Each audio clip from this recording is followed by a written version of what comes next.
Chapter 19. Bramble Busted. It was hard to see much of the town until they were nearly within its limits. Bramble Bay was nestled against a cluster of tall cliffs, from what Red could see on the map. Chester drove the roadster down into a valley, and suddenly they could see it laid out before them, a cheerful jumble of buildings and lights. The first thing Red noticed was the town's design. Unlike the grid-like roads around the castle and the sharp edges of the hedge maze, Bramble Bay was circular, with convoluted streets curving and looping around its center. As they drove closer, Red could see that the buildings were still regulation gray, capital gray, but there was something different about them. They were shabbier and charmingly crooked in the salty air. Not the same pristine shapes as in the Wonderland capital. Imperfect. Wreaths of willow festooned the doors, just as Red had seen at Chester's, and sculptures made of smooth driftwood and colorful sea glass decorated the yards. Even though it was past sunset, a few people still strolled the sidewalks, glancing with interest at the snazzy white roadster as it passed. Their clothes were just as dull and gray as anyone's, but as Red peered out the window of the car, she saw handkerchiefs of sea green and pins and earrings handmade with coral and cream-colored shells. "I wish I could have told my parents I was coming," Chester murmured in the driver's seat. "You didn't?" Ace asked. "They wouldn't have let me do it. They don't like to talk about this place, and I don't know.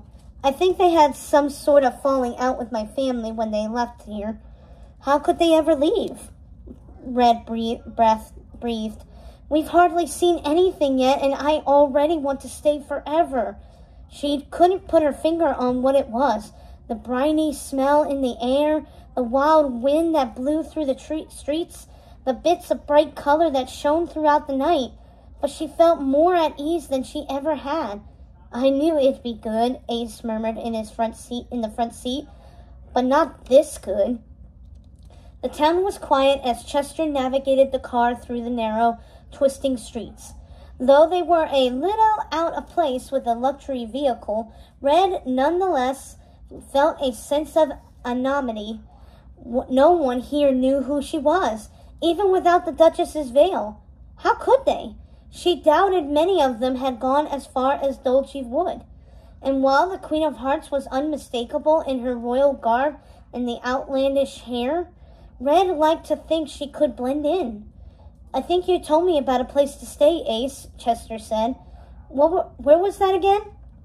Ace pulled a smaller map of his own from his pocket and consulted it. "It should be just up ahead, the Turtle Inn." "What's that?" Red asked. "It's a little hotel near the town square," Ace said. "My mom had an old guidebook back from before travel between the regions got so strict, and I thought it sounded nice. Also, it's one of the only options." "I'm glad you were planning ahead, because I hardly even thought about where we'd stay." "Nice one," she grinned, and he grinned back.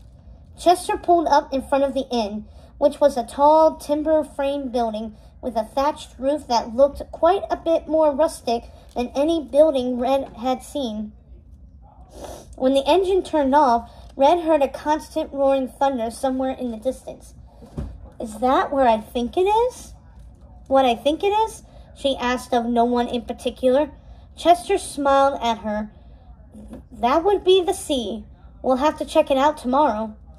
Red peered at the darkness between the houses, wishing she could catch a glimpse. Inside, Red doubted the inn had changed in decades, possibly even since before her mother took the throne. It was just like she'd imagined a fabled storybook place to be. Wide oak reception desk, cozy leather chairs, a roaring fire in the large stone hearth that took up nearly the entire wall. Bookshelves flanked it, full of real volumes about literature, history, and science. Red felt a small twinge of nostalgia, wishing Maddox could be there to see it. An old man with tiny spectacles and a weather-worn face looked up from his book behind the counter.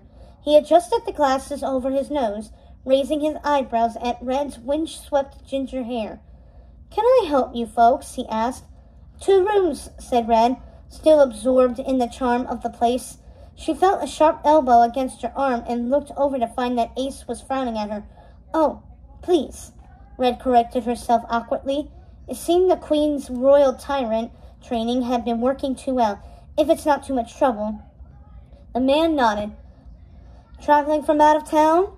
The question was offhand, but Red sensed something tense beneath it. She hesitated as she placed the purse containing her allowance on the counter. Yeah, over from Marmoreal, Chester jumped in. We're here to visit family. Ah, the innkeeper gave a cursory smile. What family's that? It's a small town, you know. Chester's smile, on the other hand, disappeared. It's my Aunt Charlotte and her husband, of the Cheshires. That's so.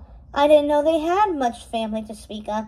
Well, they do, Chester said, clearing his throat as Red gathered the room keys. We just don't get around very often. Hard too these days. The old man gave a deep nod. You tell them I said hello. I'll do that. Chester put his hands in his pockets as they started up the stairs. How did you do that? Ace hissed. Guess a name he happened to know? That's pretty neat, lucky. I didn't guess. My Aunt Charlotte really lives here, muttered Chester. Not that I've ever met her, but not much family to speak of. What does that mean? They just disown us or something? Maybe it doesn't come up very often, Red said. This place is pretty remote. Maybe.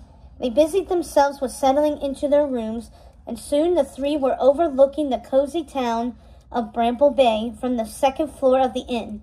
The windows faced north toward the sea, and Red couldn't stop staring. She'd never seen so much nothingness. You're sure it's actually there? She asked. You'll see. Ace leaned on the sill and grinned at her. Where should we start? Chester said, sounding antsy. I didn't get very far with contacts, Ace admitted. This place is really under wraps, but I thought we could just see who we can find. Well, I'm starving, Chester patted his stomach and pointed out the window. Let's start there. Across the street from the Turtle Inn was a cafe much more inviting than the prim eateries of the capital, its timbers sagging and its warm light spilling out into the town square. There were so few restaurants in Wonderland, people usually ate quietly at home, and any ruckus behavior was highly discouraged. So Red was astonished when she entered the Bread and Butterfly and saw tables crowded with hungry customers, and heard the room buzzing with conversation. Apart from her own dinners with her mother, Red's rare experiences with communal eating were mostly in the silent cafeteria at Wonderland High. She looked at the boys with wide eyes, and they returned her, "Do you see this expression?" Red, Ace, and Chester found a few empty seats and marveled at their surroundings.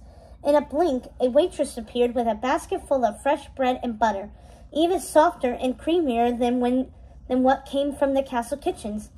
"Anything I can start you out with?" the waitress asked. The teenagers exchanged glances. Their collective restaurant experience was extremely low. "What do you have?" Red asked. The waitress clicked her tongue. "We have tea, we have black coffee, we have root beer." "Root beer?" Chester spluttered. "But how? Soft drinks are illegal." "He means, is that local or—" Red cut in quickly. The waitress smiled but looked at them quizzically. "Homebrewed, of course. Bramble Bay only. Are you folks from out of town?" "He doesn't get out much," Ace said, pointing a thumb at Chester and smiling as if to say, "What are we going to do with him?" 3 root beers, Red said, "and maybe some sandwiches? Please." "Thank you." "I'm sorry," Chester said when the waitress had left, smoothing his hair back from his forehead. "I don't know what came over me. I've wanted to try root beer my whole life. That's my life goal. I never thought I'd get to." "It's okay," Red muttered. "We're all having culture shock." But nothing could have prepared them for what happened next. At the back wall of the Bread and Butterfly was a little raised platform that Red had hardly noticed when they came in. But as they sat and waited for their drinks, a man climbed on top and produced a polished wooden instrument and thin reed on a bow. "It can't be," Ace whispered.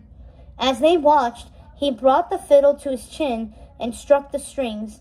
A sound that Red had never heard before filled the room, jagged and pliable at the same time, scratchy and soft and warm. The instrument produced a rhythm all its own, a honeyed wail that seemed to reach to the rafters and stretched around the floor. Red and the boy stared dumbfounded.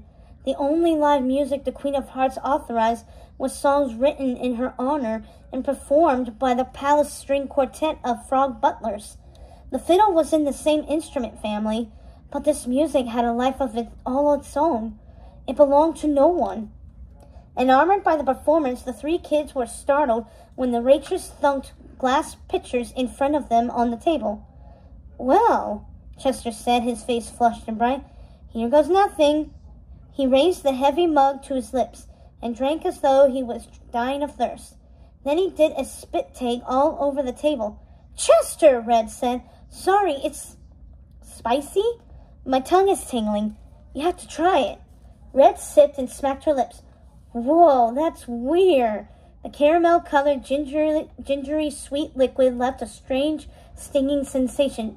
"But I think I like it." Ace put a hand to his chest as the sandwiches arrived. "I never thought I'd be so happy to see plain old ham and cheese." It was true. The plain food somehow tasted better than any sandwich Red had eaten. She looked around the room as they ate. Seeing how relaxed the townsfolks were, their easy smiles, their comfortable postures, it was what she'd barely begun to see in the Wonderland kids at the forest gathering, only magnified. Red looked at their jewelry made of shells, each piece unique and personal, not uniform as it should have been. This, too, must be rebellion. It didn't have to be loud and flashy. It could start small. Lost in thought, Red suddenly became aware of a person standing near the bar, giving their table a rather dirty look. It was a tall girl with a round face and light blonde hair pulled back in a ponytail, wearing a gray skirt and dark cable knit sweater. She seemed to be a little older than Red, and something about her was very familiar. As Red returned the frown, the girl picked up her own mug of root beer and walked over. "Where did you say you're from?" she asked coldly. Red looked at the boys. Ace paused mid-bite, fork halfway to his mouth. "We're over from Marmoreal." "Why?" "What are you doing here?" "We're just visiting," Chester chimed in. "It's a lie." The girl narrowed her eyes at Red. "Bright red hair, royal insignia on your leather jacket. You think I don't know who you are?" "The Queen's daughter. The princess through and through." "Did she send you here?" "What? No," Red snapped. "Are you a spy? Is she trying to see what we get up to over here in Bramble Bay?" "Hey, calm down," Ace said. "Nobody's spying on anybody." A few people at nearby tables glanced their way.